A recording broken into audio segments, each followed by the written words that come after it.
you start work the night before between 5 and 6 p.m., you're going to get an email telling you that you have work for the next day. After you get your email, you're going to open up your app and log in. The user ID is your email address, and the password is the last 4 digits of the cell phone number that you gave us. Once you've logged in, you're going to review your work for the next day. This has to be done by 9 p.m. the night before, so you can report any issues to the dispatcher.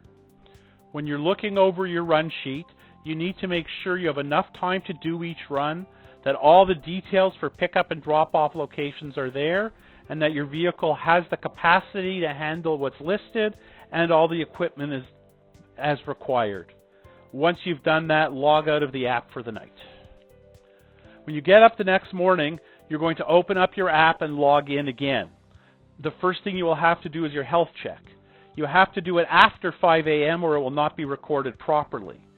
If it does not show up, log out and then log back in, which usually happens if you did not log out the night before.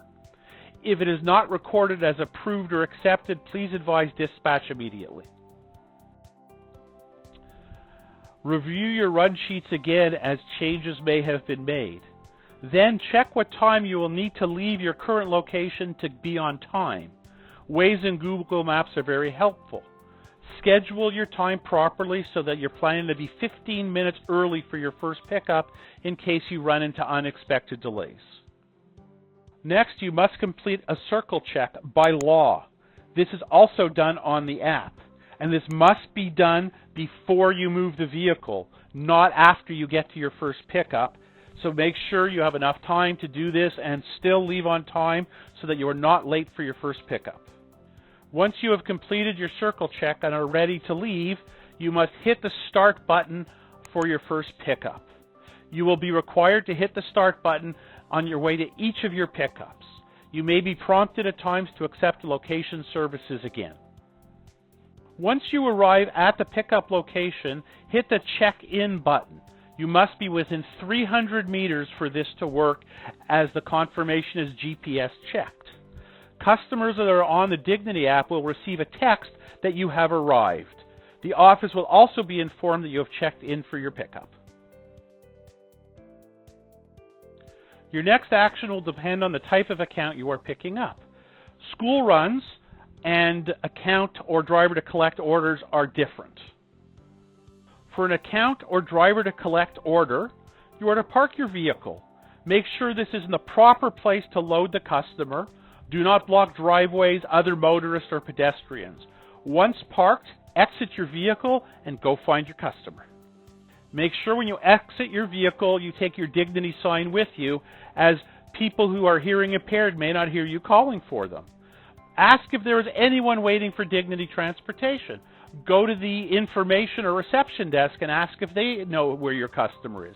If you still can't find your customer, return to your car in case they made their way on their own.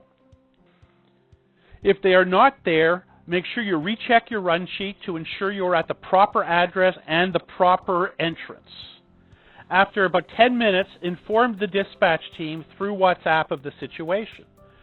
Customers are given 15 minutes grace whenever possible from the time of the pickup or when you get there, whichever one is later.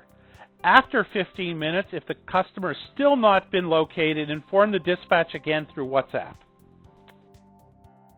At this point, you will follow the dispatcher's instructions. If they tell you to remain and look for your customer, we will now begin charging waiting time.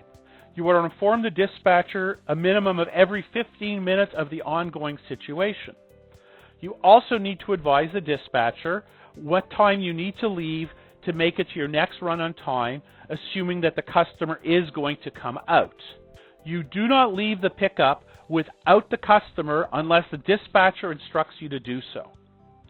Once you have the customer on board, please inform the dispatch if you will be able to make it to your next trip on time. School accounts are slightly different. You still have to stop and park your vehicle. Make sure you're not blocking any driveways, other motorists, or pedestrians. Where the difference begins is that students are to be waiting there for you. You do not go to the door to get the customer. You're not going to text the parents. You're not going to call the parents. You are going to sit there and wait. If the student is not outside waiting, you are to wait 3 minutes from the scheduled pickup time or the time you arrived, whichever is later, and then inform dispatch of what is going on. Wait for them to instruct you to leave.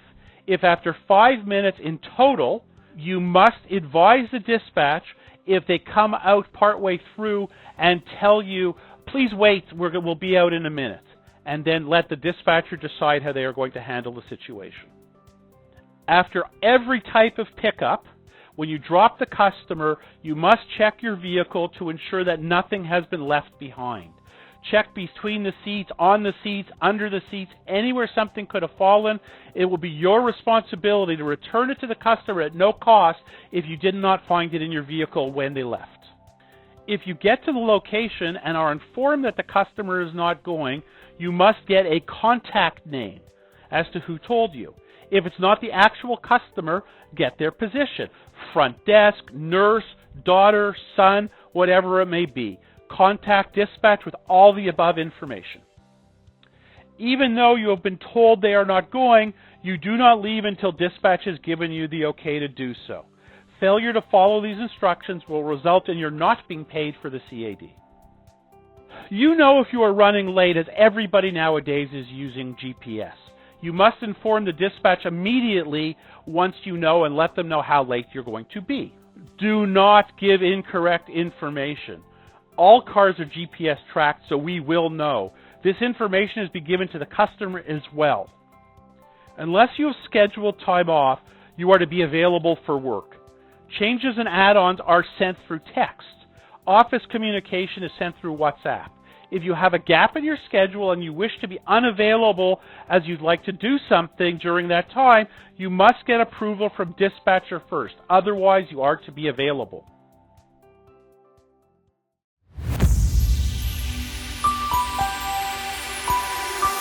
Circle check is a mandatory check. It not only is a company policy, but it is the law when driving any commercial vehicle that you are completing and performing a circle check accurately and to the best of your ability.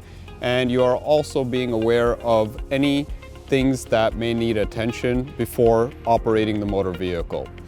Going through the circle check, the first step would be to identify your documentation in the vehicle, such as ownership, insurance, CVOR, and commercial semi-annual safety inspection documentation. The second step after checking all your documentation and ensuring that all paperwork is available in the vehicle is to do a visual walk around your vehicle, to start off by checking the tires on the vehicle and also to see that on the ground or underneath any surface there is no visible leaks. You're also going to take a look at all your lights. You will start the vehicle, you'll turn your signal left and right to ensure that all lights are functioning on the vehicle. You will turn the vehicle off and you will open your hood to ensure that the visible fluid levels that you are able to see are actually correct. Majority of vehicles will not allow you to check with the dipstick, but there are certain things such as your coolant, which you should never open when the vehicle is hot. You should always open it in the beginning of the day before the vehicle is warm, and it also gives you a warning label on there as well. Now, for instance, this is a minimum and maximum level, and as you can see here, it is lower than the minimum level. So a regular top off before starting your day would be a great, and this is a prime example of where the level of the coolant should be. The other thing you can possibly check as well is your power steering fluid, which is right here. Your windshield washer fluid, it'll give you a notification on the dash if it's missing or not. And these two fluids are very common fluids to check in the vehicle, and your windshield washer fluid. Now, a brake fluid is not something you would check on a regular basis, only if you have any issues from braking, vibration, anything along those lines that you may want to mention and add into your circle check. All commercial vehicles will have a emergency roadside kit, which consists of triangular shape forms that you can put together in case of an emergency. Now there's 3 of them that come in the vehicle, and they're designed to be set up in 3 different stages, which is, for example, if the vehicle is on the road and it's broken down, you want to start at an angle. So you would basically place the first one right here, and they just slide into each other as so, and they have sand in them. So you want to distance yourself in an angle where you would place the first one there. You would place the second one in an angle as well, just to ensure that you're giving oncoming traffic leniency in a level that they can avoid the car and pay attention to any issue that is happening with the vehicle. Now, a fire extinguisher would be placed in the vehicle. It would be either strapped in the rear corner of the vehicle or the front of the vehicle, and is mandatory to have in each and every vehicle.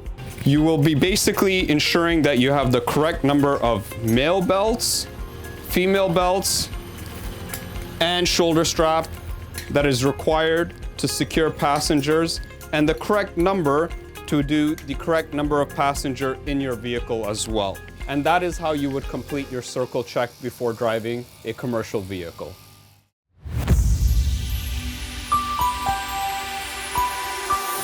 When you're doing a pickup for one of our account customers or a cash customer, you must get out of your car and go find the customer. Pick up, Dignity Transportation. Is someone waiting for Dignity Transportation? Pick up, Dignity Pick Up.